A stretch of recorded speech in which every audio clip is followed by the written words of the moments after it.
नमस्कार, आप देख रहे हैं आगाज टाइम्स। मैं हूं आपके साथ पलक शर्मा। आइए नजर डालते हैं इस खबर की ओर। अपनी जनता पार्टी के राष्ट्रीय अध्यक्ष स्वामी प्रसाद मौर्य ने आज अपने आवास पर प्रेस वार्ता की। जी हां, अपनी जनता पार्टी के तत्वाधान में मान्यवर काशीराम के जन्मदिन के अवसर पर 15 मार्च से शुरू हुए प्रदेशव्यापी संविधान सम्मान व जनहित हुंकार यात्रा के चौथे चरण की यात्रा की शुरुआत कल अमेठी से की जाएगी।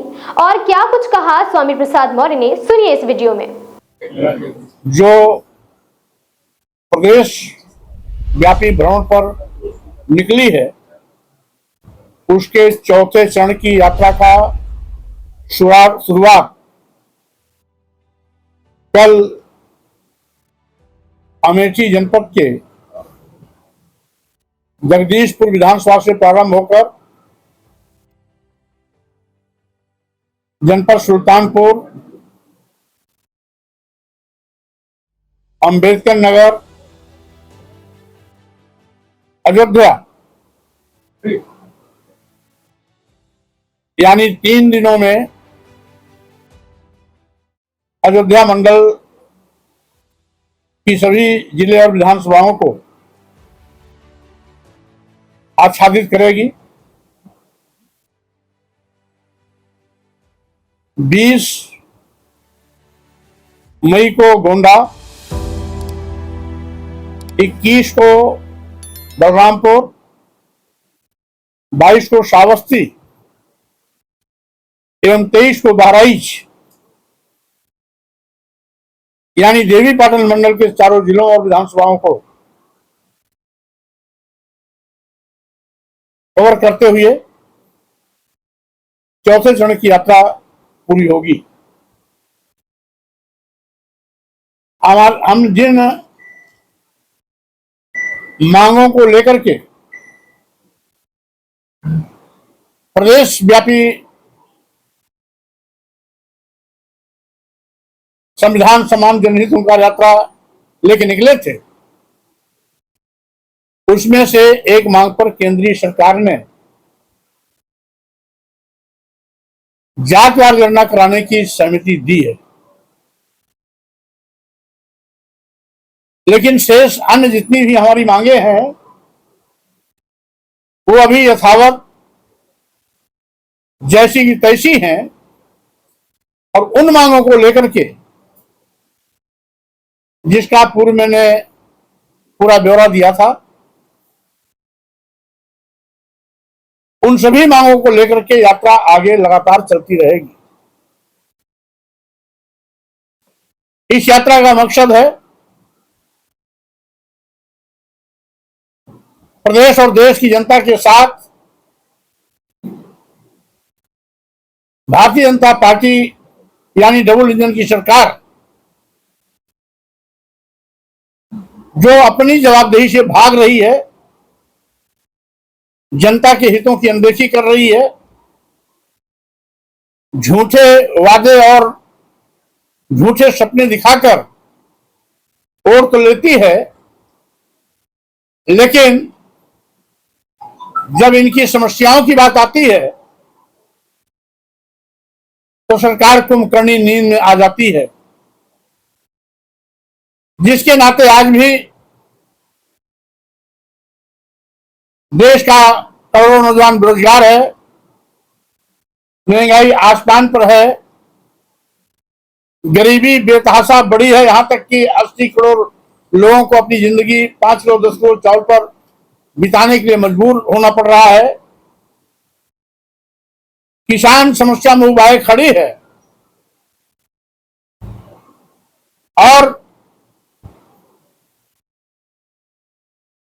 3.5 साल से लगातार धरना दे रहे किसानों की एक ही मांग थी कि लाभकारी मूल्य दिया जाए,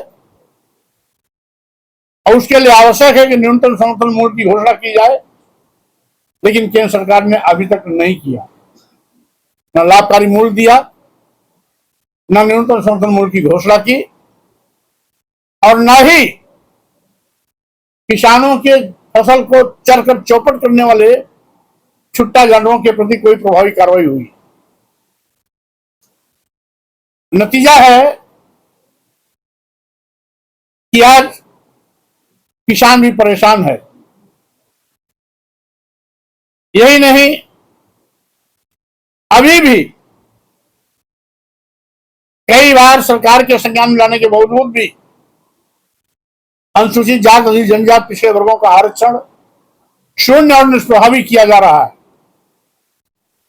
सामाजिक सौहार्द भी बिगड़ रहा है और साथ ही साथ आज भाजपा के नेता बेलगाम हो चुके हैं। यद्यपि मैं माननीय मध्य प्रदेश उच्च न्यायालय के निर्णय का स्वागत करता हूं, जिन्होंने स्वतः संज्ञान लेते हुए कर्नल सोफिया के खिलाफ मध्य प्रदेश सरकार के एक मंत्री द्वारा किए गए अपमानजनक टिप्पणी को ध्यान में रखते हुए एफआईआर दर्ज कराने और कठोर कानूनी कार्रवाई सुनिश्चित कराने का आदेश दिया। स्वागत योग्य कदम है। वहीं दूसरी ओर एक भाजपा के और भी नेता हैं बलिया के, जो गन्ना सहकारी मिल के चेयरमैन भी हैं,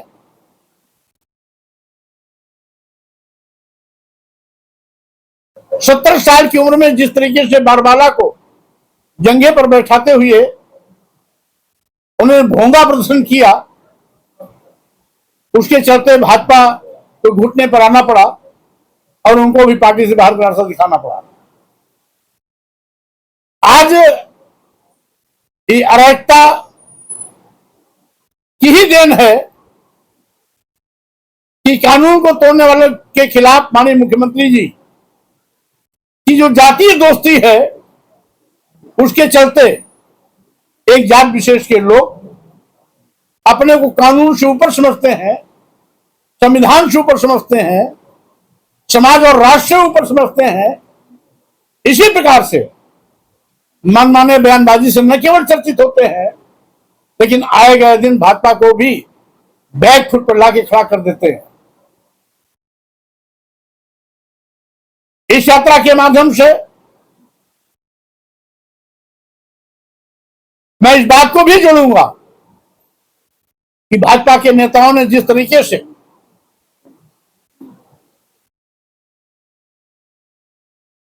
जाति और धर्म के आधार पर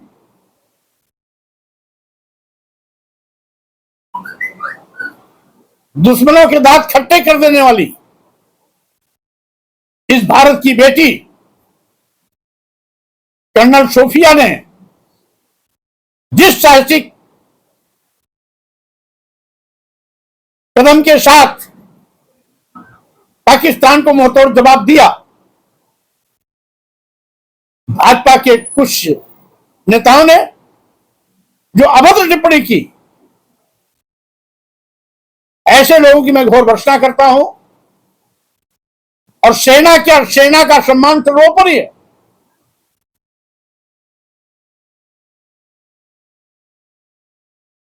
सेना की बहादुरी का मानक जाति धर्म नहीं होता है। वो हमारे सेना के बड़े ओहदेदार हैं, तो किसी भी व्यक्ति को सेना का मनोबल तोड़ने के लिए, उनका उपहास लाने के लिए, भद्दी टिप्पणी करने के लिए किसी प्रकार की कोई छूट नहीं होनी चाहिए। सरकार को इस पर सख्ती से पेश आना चाहिए। यद्यपि माननीय उच्च न्यायालय ने, मध्य प्रदेश उच्च न्यायालय ने जो किया है, इससे न केवल सेना का सम्मान बढ़ा है, बल्कि इन देश की महिलाओं ने भी अपने को गौरवान्वित महसूस किया कि देश की एक बहादुर बेटी के अपमान का बदला माननीय उच्च न्यायालय ने लिया। तो स्वाभाविक रूप से चौथे चरण की यात्रा कल प्रारंभ होने जा रही है, जिसमें अयोध्या मंडल और देवी पाटन मंडल के सभी जिले आच्छादित होंगे और इस यात्रा के बाद 5वें चरण की यात्रा मैं लखनऊ मंडल में करूंगा, जिसके तिथि की घोषणा 4थे चरण की यात्रा पूरी करने के बाद करूंगा। लखनऊ मंडल को हम 5वें चरण में, एक चरण में पूरा लखनऊ मंडल लेंगे कि लखनऊ मंडल चूंकि बड़ा मंडल है, 46 विधानसभाएं केवल लखनऊ मंडल में है, इसलिए एक पूरा चरण लखनऊ मंडल के लिए रहेगा, जिसमें अयोध्या का बाराबंकी भी शामिल रहेगा। तिथि की घोषणा पुनः आपको हम आमंत्रित करके सार्वजनिक करेंगे। मुख्यमंत्री और प्रधानमंत्री के नेतृत्व में एक जाति विशेष जिनका संबंध आरएसएस से है, केवल उनकी भर्ती की जा रही है। शेष प्रतिभा को नकारा जा रहा है। जनरल मेरिट से भी अच्छी मेरिट लाने वाले लड़कों के नाम के सामने नॉट फाउंड सुटेबल कर दिया जाता है। अगर आरएसएस से उसका रिश्ता है तो उसको नियुक्ति पत्र मिल जाती है। यही नहीं, आज केंद्र सरकार की कोई सेवा हो या प्रदेश सरकार की कोई सर्विस हो, जिसमें भी विज्ञापन निकलता है, विज्ञापन में ही संविधान द्वारा प्रदत्त आरक्षण व्यवस्था की पूरी तरीके से अनदेखी की जा रही है। इसी के साथ मेरी मांग है, सरकार द्वारा आर्थिक रूप से सहायता प्राप्त जितने भी संस्थान प्रतिष्ठान निजी क्षेत्र के हैं, वहां पर भी आरक्षण व्यवस्था लागू होनी चाहिए। आउटसोर्सिंग भर्तियों में भी आरक्षण व्यवस्था लागू हो, साथ ही साथ आउटसोर्सिंग कर्मियों को सरकारी कर्मी घोषित किया जाए। आउटसोर्सिंग कंपनियों के माध्यम से भर्ती के नाम पर प्राइवेट कंपनियां बड़े पैमाने पर लूट और डकैती डाल रही हैं, श्रम का शोषण भी कर रही हैं। 8 घंटे कड़ी मेहनत करने के बावजूद भी नौजवानों को अपनी मेहनत की मजदूरी नहीं मिल रही है। Graduate, post graduate, BTech, BBA, MBA आज की डिग्री लेने वाले लड़के 10,000, 12,000 की नौकरी करने के लिए मजबूर है। जो देश का दुर्भाग्य है कि सबका साथ, सबका विकास, सबका विश्वास नारा देने वाले लोग बारी बारी से सबका न केवल गला घोट रहे हैं,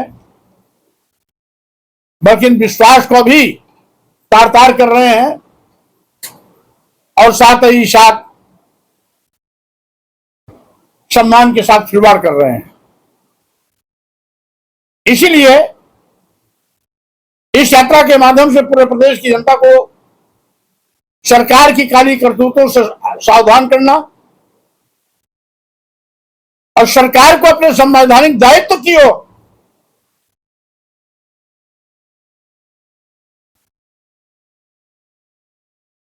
समझदारी पैदा करने के लिए मांग के माध्यम से बात रखना इस यात्रा का मुख्य मकसद है।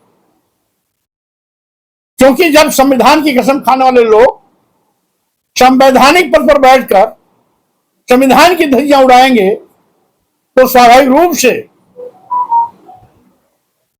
फिर प्रदेश में जब संविधान नहीं तो कानून नहीं।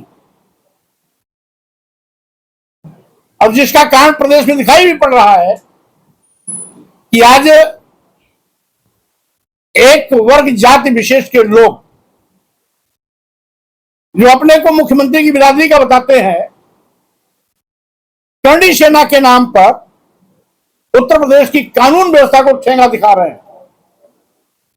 बड़े पैमाने पर हुजूम के साथ बल्लम, भाला, बर्छी, फरसा, बंदूकें लहराकर दहशत पैदा कर रहे हैं। और माननीय मुख्यमंत्री जी ऊपर भेजने और नीचे भेजने की गारंटी देने वाले मुख्यमंत्री जी इनके सामने गूंगे बहरे बनकर तमाशबीन बन गए चुके हैं। ऐसे लोगों के खिलाफ कोई कार्रवाई करने की हिम्मत उनमें नहीं है। इस खबर में बस इतना ही। देखते रहें आगाज टाइम्स।